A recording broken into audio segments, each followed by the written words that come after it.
Hello, my name is Kevin and welcome to the Love Decanters channel. So, this is part 3. I'm trying not to make the film such epics. So it's now starting to look like there's going to be 5 parts to this. Yeah. We'll see when I've glued this one together how it looks. Whether I need to squirrel more things off to part 4 or bring in more for part 3. Anyway, that's how it works, because I don't know what the timing is until I glue it together. But anyway, with that said, let's get on with the video. Another piece. It says Italian. This is Romanian. Let me pick it up and have a look underneath. Yeah, it's Romanian, but it is good. It's a good thing. I think they are. I know there was a lot of them, but a lot of people bought them. £28 seems a bit steep, but it is a good thing. It's nice. It's quite a chunky one. Yeah, I like that.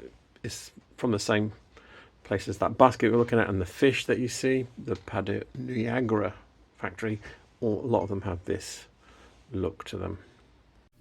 So I've been hunting to see if I could just find you a reference for that vase, and so in the images, here is the same vase, slightly different colorway, but it's actually from the same mold. If you go into Pinterest, here it is, saying retro Romanian glass vase. It's the only one that's actually came up in the search that matches it, and they're saying it's Romanian. I have seen this vase with a label in it, and I think it said made in Romania, which means it's pre-1975. I did have a look in 20th Century Glass website, and they don't have an exact match for it. This is the closest one, which is the same colorway but with a different label. And unfortunately, this label says handmade by craftsmen foreign, but I have actually seen this label too. Where did I see this one? I've seen this one in Abington Antiques Centre.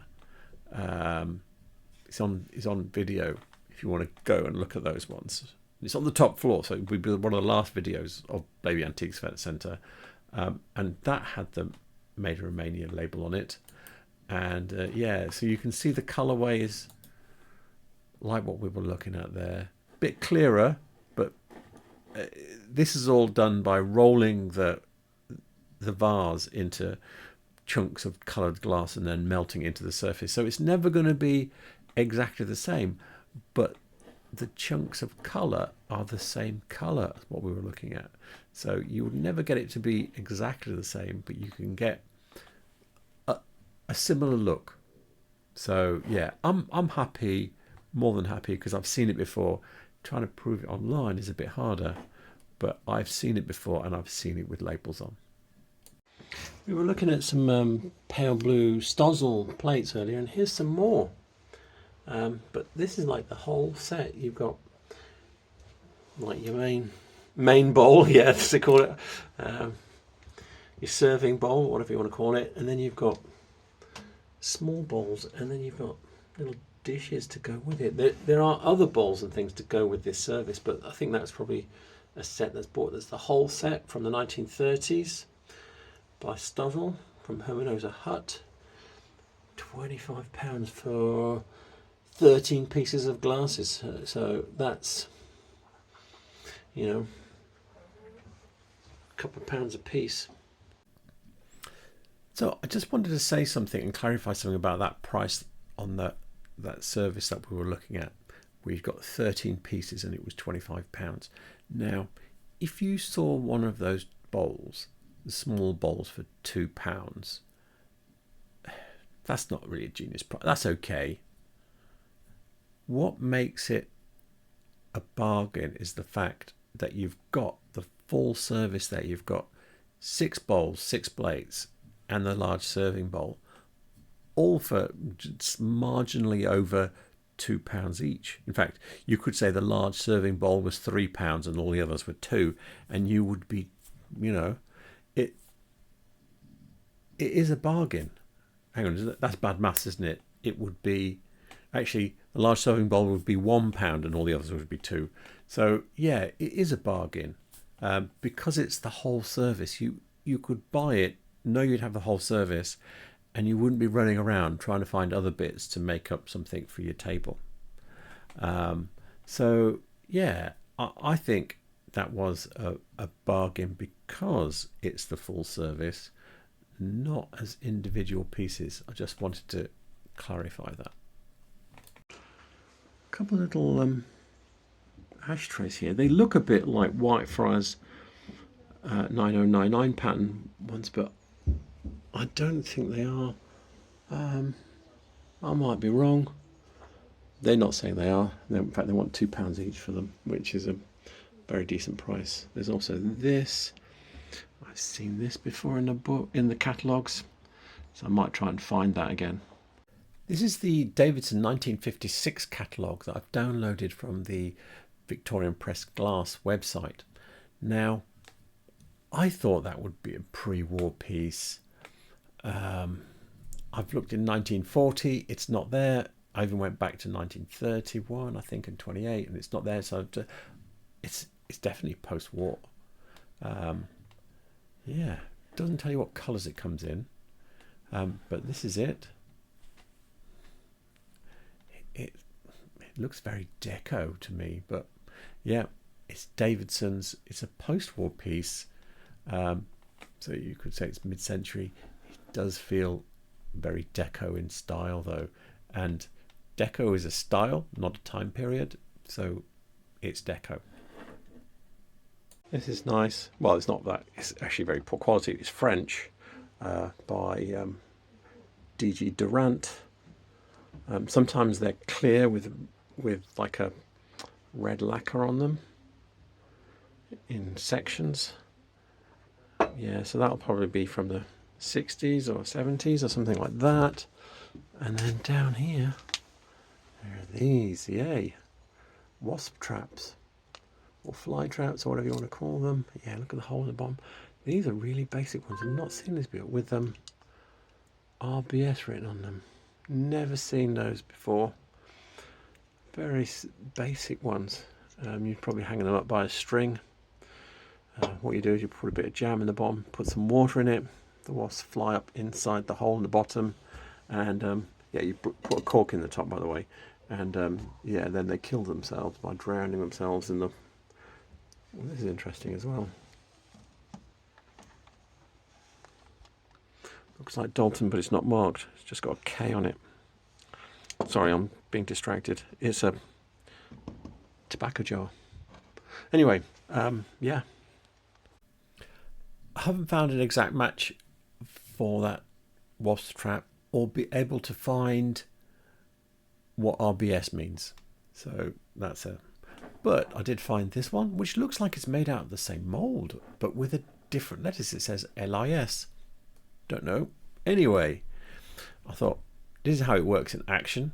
You'd have a little wire around here, so a little loop that goes under the little glass stringing here that holds it up. So that's just to stop the wire from sliding off. Stick a cork in the top, and as I said, you put a bit of jam in it, fill it with water, and the flies and wasps fly up through the hole in the bottom, try to get in. Not so easy to get out again, because it involves flying down. They get tired, slide down, and drown themselves. Yeah, unpleasant. Drowning themselves in a sticky mess. But that's how it works. So I've come inside. That's where I was outside a minute ago. And yeah, this is what it's like inside. And down there, oh, there's someone down there. So anyway, you get the idea. There's lots of cabinets in here as well.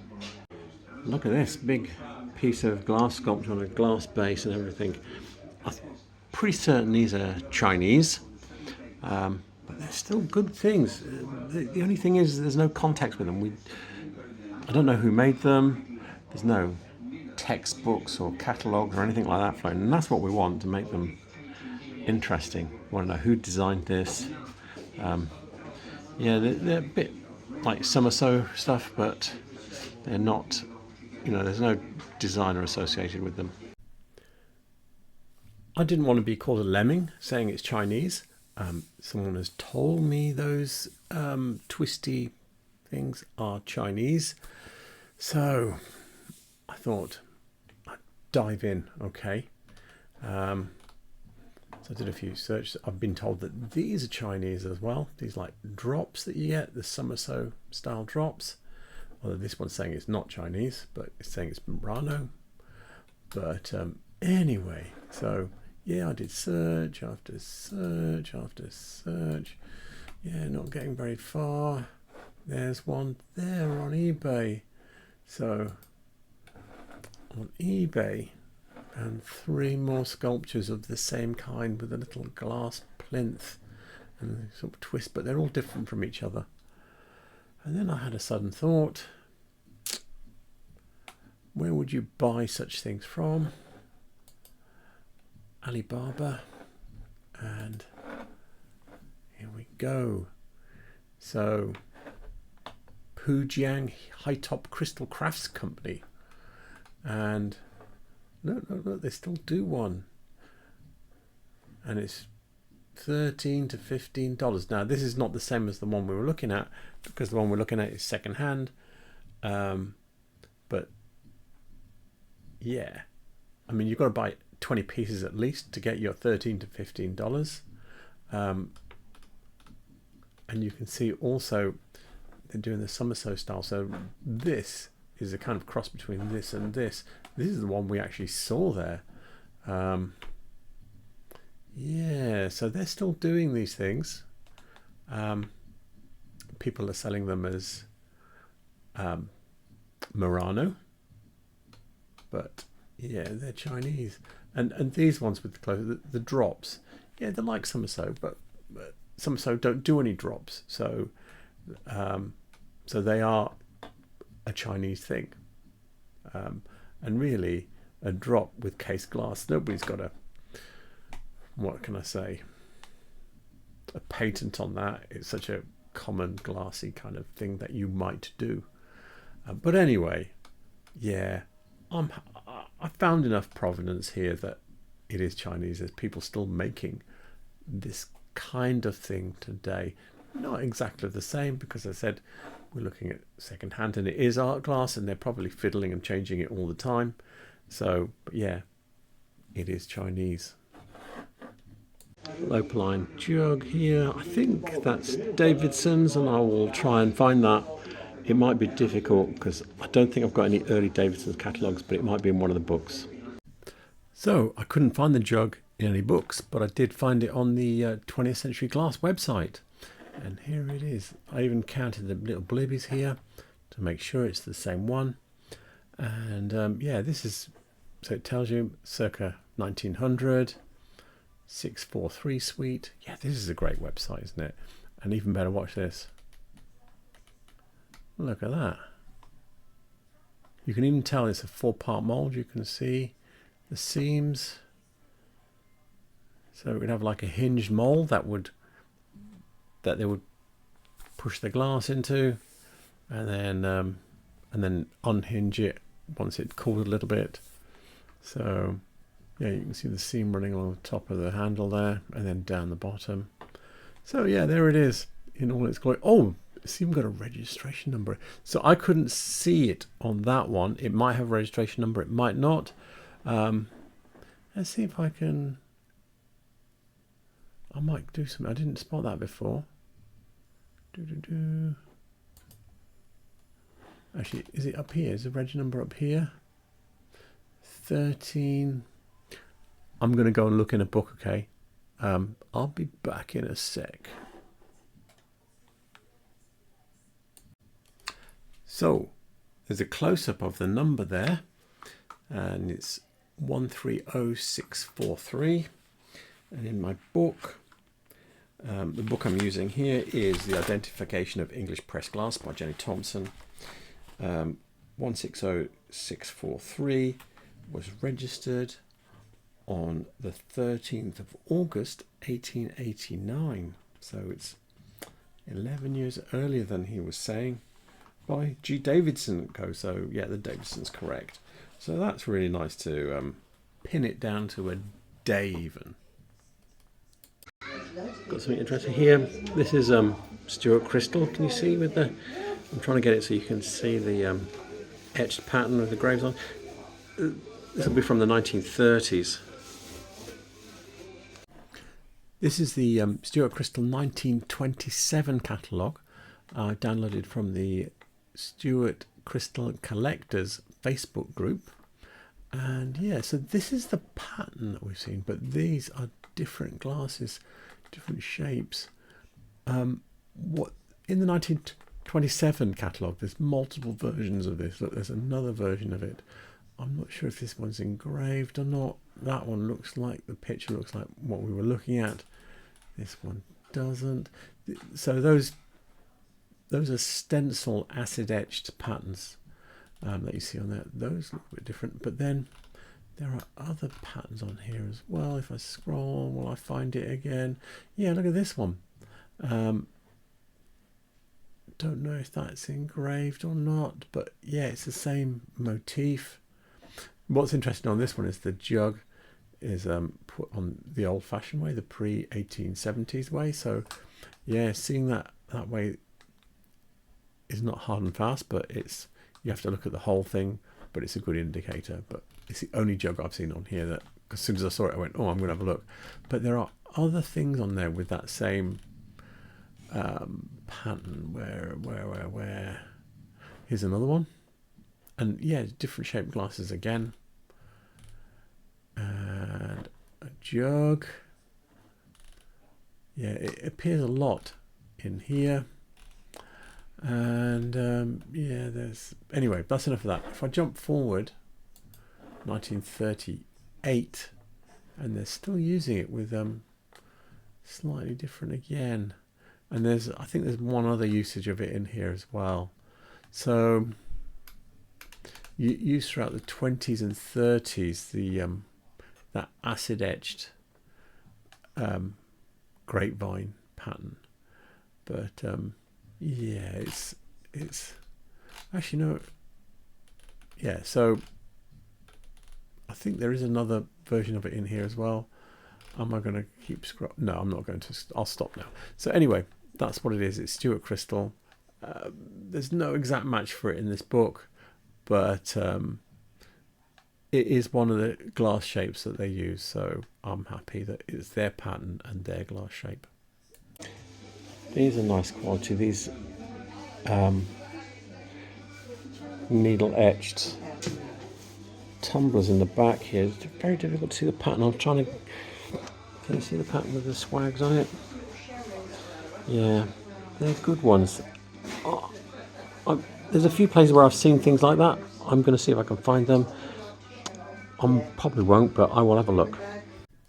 So there were two places I was going to go and look for those needle etched patterns. One was John Walsh Walsh, and the other one was Stuart Crystal.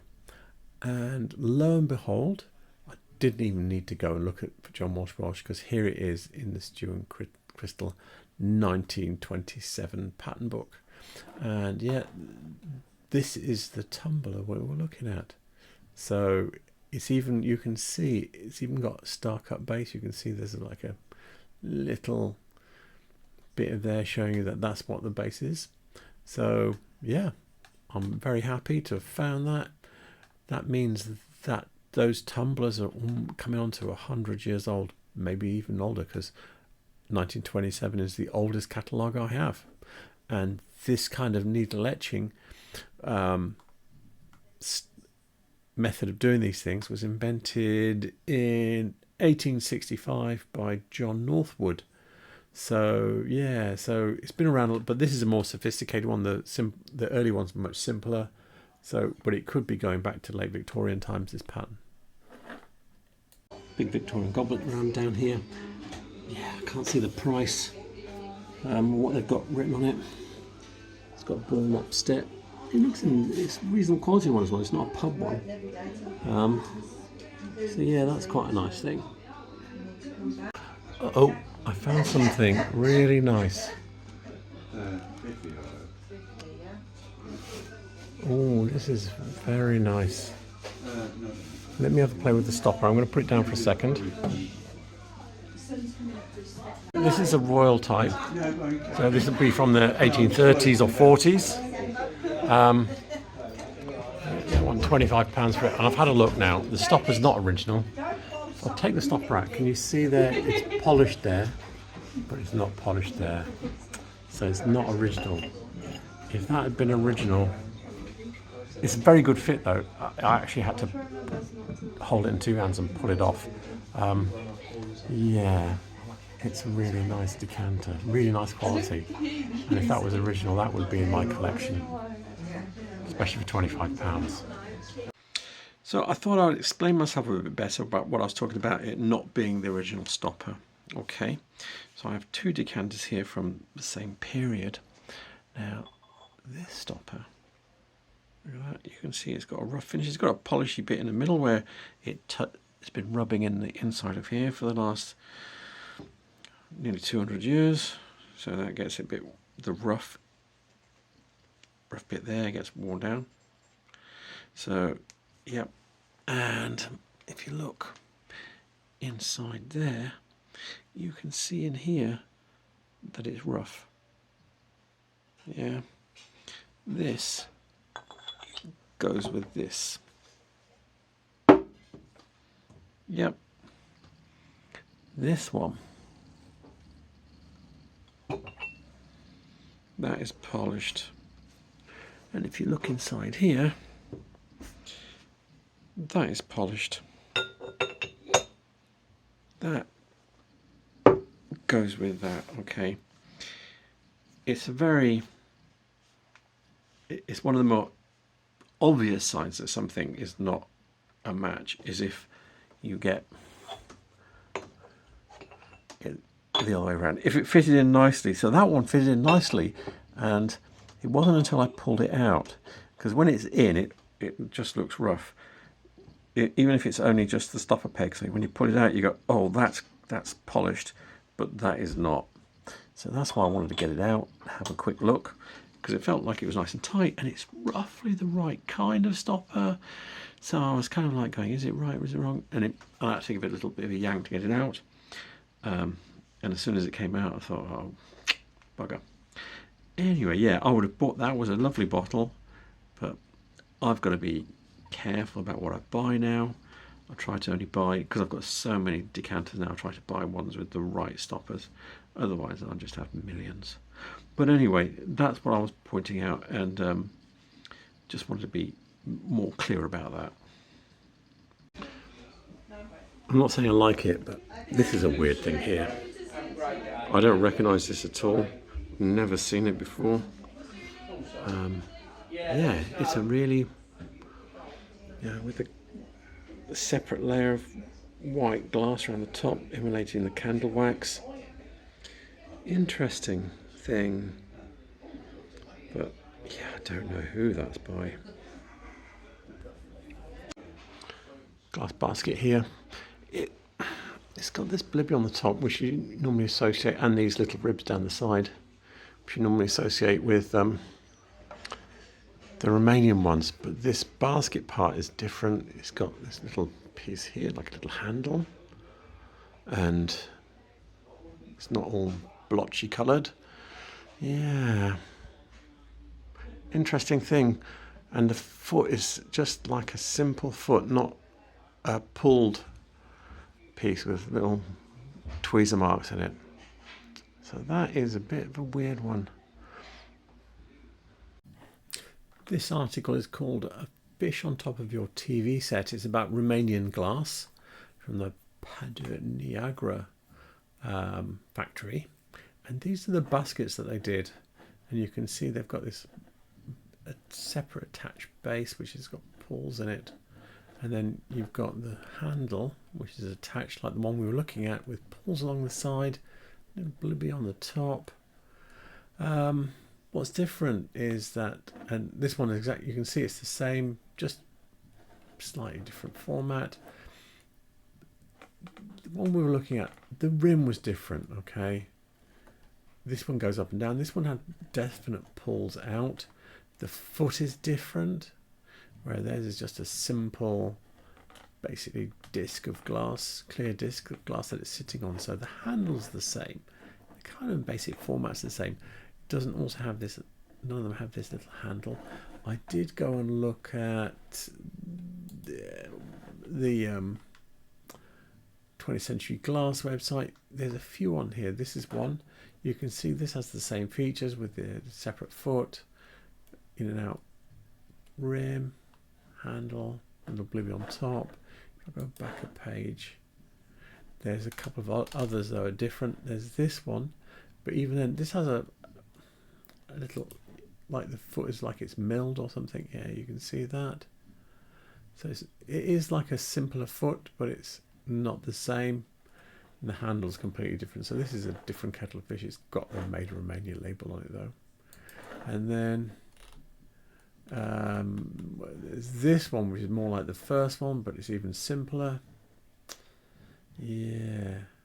And then we're back to the original format, but this one's simpler in that it has the same foot, same pauled top, but then the handle's very plain, no knobble on top, no bit of it. But I think that the form of the basket itself is the same as the others. So yeah, it might be a Romanian one, it might be someone else, because there's similarities, but the differences are a bit too different for me to be confident about them. Yeah, they are all a bit unique because it's art glass, but yeah, I'm not certain about it. It's a bit slightly odd one. Spotted something in here, a bit of Whitefriars, bud vase, ham bone one. I will, because they don't know, they've just said heavy red glass specimen vase. I will look that up and get a date and everything for it. Here we're looking at the Whitefriars Glassworks.com website, and the catalogue is for 1964, and you can see it here, but it's actually on here twice. I think that's just a cover page. Dun, dun, dun, dun, dun. Yeah, that's just a cover, but it just says blah blah blah blah blah. Yeah, but go here, we'll get the patent number. So it's this taller one we were looking at. These are nicknamed ham bones. Yep, it's 9571, 8 inches in blue, green, ruby. So, and it was a ruby one we saw. I don't know which one's the rarest. I see ruby ones quite often though, I think more than the others. So anyway, that's what it is. It's definitely Whitefriars. So I hope you enjoyed that. There were a few old friends that have come back that I've discussed before, but there's enough new ones in there, I think, to be interesting, and things I've actually not seen in person before that I've kind of like thought, yeah, I've seen that pattern before somewhere, but only as a drawing, and yeah, so interesting from that point of view. With that said, all the references I used in this video will be in the description below, as well as all the details if you want to go and visit the bakehouse. And what else? I think that's it. So please remember to like and subscribe. I hope you really enjoyed watching this video, and thank you for your time for watching it, and I think that'll be it. So have a good evening. Good night.